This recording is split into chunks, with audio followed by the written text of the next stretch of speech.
Yo, what is up guys? Stelboy here, aka Blue Collar Sports TV. Hopefully you guys are doing well. If you're new here, smash that like, hit subscribe, all of that good stuff. So, on July 12th, in New York City, according to Ring Magazine, a card has been announced, part of Riyadh season, etc. And it's a card that is very good. 4 fights, let's go through them. Headlined by Edgar Berlanga versus Hamza Shiraz, taking place at 168. I believe that fight is a WBC title eliminator, and that's an interesting fight. Hamza Shiraz is coming off a bad performance against Carlos Adames at middleweight, a fight in which I thought he lost for the middleweight title. He got a draw in that fight, but bad publicity, like I said, poor performance. I felt he got a bit of a gift. Berlanga is coming off a loss to Canelo, a one-sided loss. He made the distance, he made the decision, but that's really for me where the positives end there. I don't think he really let it all hang out against Canelo. And aside from that, Berlanga hasn't really done much of anything, feasted on smaller guys, etc. Got a bit of power, got a bit of strength, can score knockouts over overmatched guys. But for me, Berlanga's another guy, much like Hamza Shiraz, who just hasn't proven himself. Yeah, they've looked good at a certain level, but when they've stepped up, they've looked poor.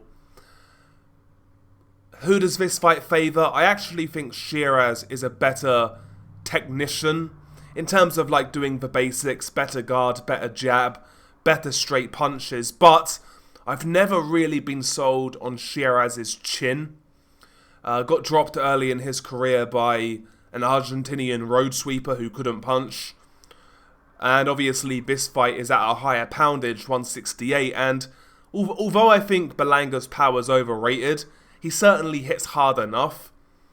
And he's relatively explosive at times, despite his limitations. I actually don't mind this fight. Both guys, for me, coming off bad performances, haven't looked great recently, so get these two guys in the ring together. High stakes fight. Should be entertaining in my opinion. I like the fight. Should it be headlining though? Probably not. But Berlanga is local to the area, so it is what it is. We move on to one of my, probably my favourite fight on the card, I guess. Shakur Stevenson versus William Zepeda. Now this fight is one we've been wanting for about a year now. Zepeda is highly ranked at lightweight, probably the highest ranked contender who's not a champion. Shakur's the WBC champ, he's defending his title. William Zepeda is his mandatory, and it goes down in New York City. Shakur Stevenson for me is a fighter in which, while I certainly see that he's got a lot of ability, he's got a lot of attributes in his favour, he's one of those guys that I just don't like watching, and, there's going to be, the hardcore hipsters are going to say, well, you don't appreciate true boxing. Couldn't be further from the truth, quite frankly, because I don't see Shakur as a pure boxer. I see him as a runner, a guy who fouls a bit too much for my liking, too negative. He's had a handful of boring fights already in his career, and he's only, 23-0, whatever he is. So I've never really been a big fan of Shakur's style. There's been a couple of fights where, where he's shown what he can do, like Oscar Valdez and Jamel Herring, where he actually puts his shots together, and he can actually look quite good in doing it, but he doesn't do it enough for me.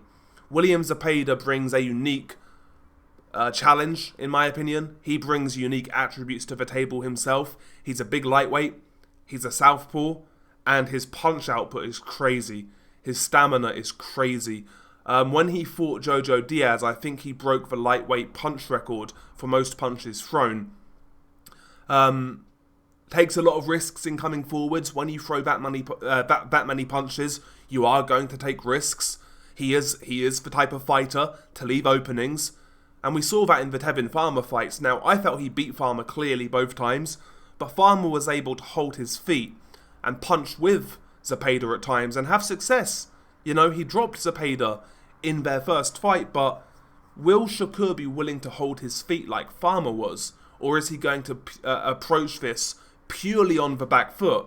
If he does that, I think this fight's going to be a lot harder than people are making out, because I feel like Zepeda's that type of guy. You have to give him something to worry about. You have to take something out of him. So I do think in this fight Shakur's going to need to be a little more, I wouldn't say aggressive, that's the wrong word, but more authoritative. You know, there will be times when I think he will need to stand his ground, when he will need to let go of some combinations, where he'll need to land a bit of real leather on Zepeda, because if he can't stop that forward momentum, maybe he could be in trouble.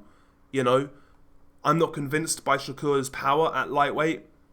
You know, going 8-9 rounds with Josh Padley, a guy who is domestic level in the UK, going into that fight, late replacement, 2 days, 3 days notice.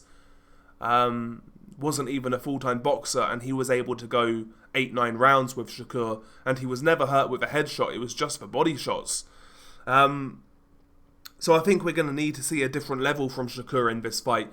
Maybe he needs to show us something that he's not shown us.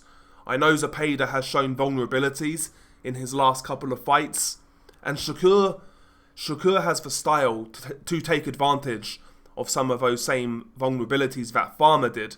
He's got the speed, he's got the accuracy, you know, he's got that ability to take advantage of the holes in Zepeda's defense, and he's got the skills to take advantage of the risks that Zepeda takes. But I do think in doing so, like, I do think at times he's going to have to take risks himself in this fight. Not risks, but I just feel he's going to have to stand his ground at times, and I'm not sure whether Shakur will excel at that.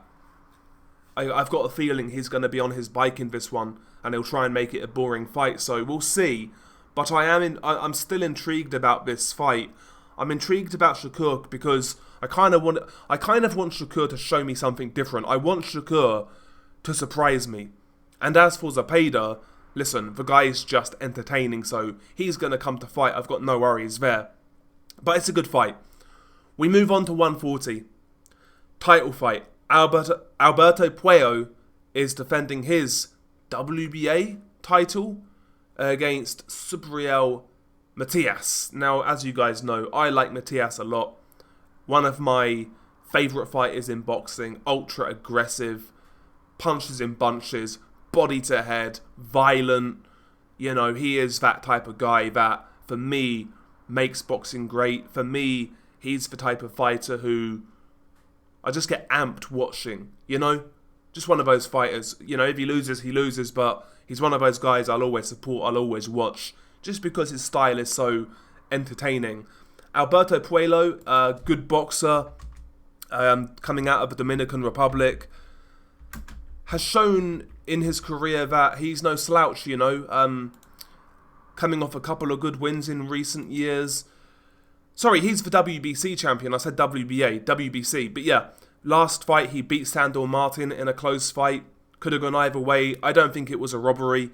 Could have gone either way. Fight before that, he beat Gary Antoine Russell. Antoine Russell, of course, highly touted fighter. And since then, Antoine Russell's gone on to be a win a world title himself. So that's a good win as well. 2 really good wins there from Alberto Puello. A couple of years ago, he also beat Botazon Akhmedov. I actually felt he lost that fight. I felt he got a gift, but it is what it is. He's mixed it at a decent level and done pretty well. 5'9" southpaw, long arms, good boxer. He's going to be trying to stick and move here, and Matias is going to be the guy pressuring. Listen, I think it's a competitive fight. I think Puello can win, especially after seeing Matias struggle with Liam Paro's movement, but I'll be supporting Matias in this fight. I'll be supporting him, and I hope he wins. Hope he makes it a good fight. Lastly, light heavyweight. Really interesting fight. Now, this one is a hardcores fight, this one. David Morrell versus Imam Kotaev at light heavyweight. Morrell coming off a credible loss, I would say, to David Benavidez. He gave Benavidez some moments here and there, but ultimately was soundly beaten. He's on the comeback trail now, and he's fighting 10-0 unbeaten Russian Imam Katayev. He's got 9 knockouts, by the way, in his 10 wins. Katayev, one of those guys who hails from the Caucasus regions, so you know he's going to be a hard bastard. Big puncher, aggressive guy. When I've seen Katayev fight, he reminds me of like a lesser version of Artur Beterbiev. Still a good fighter, still an interesting fighter. Good guard, good jab, hard puncher. Very aggressive. And it's going to be interesting here to see whether Morel will try to take advantage of his quicker feet, his better athleticism, or will he get drawn into a bit of a fight, like he did at times against Benavidez. But against Benavidez, he was overwhelmed in that situation.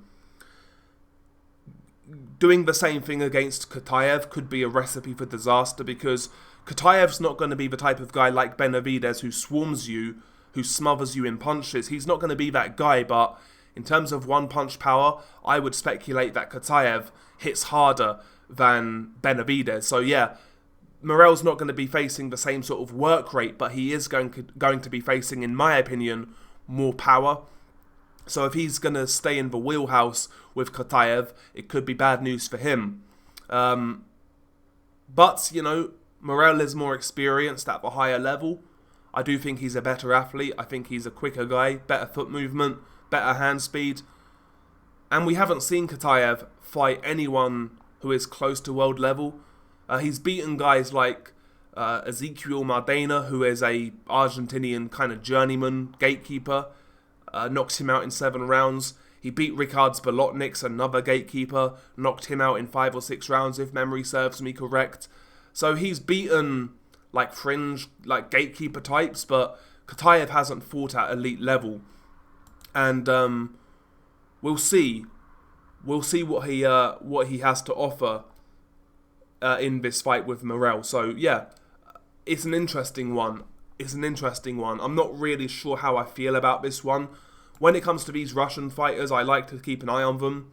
I've been aware of Katayev since the Olympics in 21 in Japan. I think he won a bronze in those games. And I watched some of his early pro fights. He looks decent, he looks workmanlike, he's powerful, but I don't get the same impression that I got from Beterbiev when he turned pro. I don't get that same vibe from Katayev. Good fighter, but I think he's just that, a good fighter. I might lean towards Morel here, but it's an interesting fight. But the card itself is good, man. The card itself is very good. 4 really interesting fights. 4 fights that, in my opinion, should be pretty competitive. You know, yeah, I'd make Shakur a favourite over Zepeda right now, I guess. But even then, I'm still not sold on Shakur. So even then, it's a competitive fight. Every one of these fights I could see going either way, basically. Every one. So I like this card a lot. Anyway, share your thoughts below. Beanie Guy Delboy. Peace.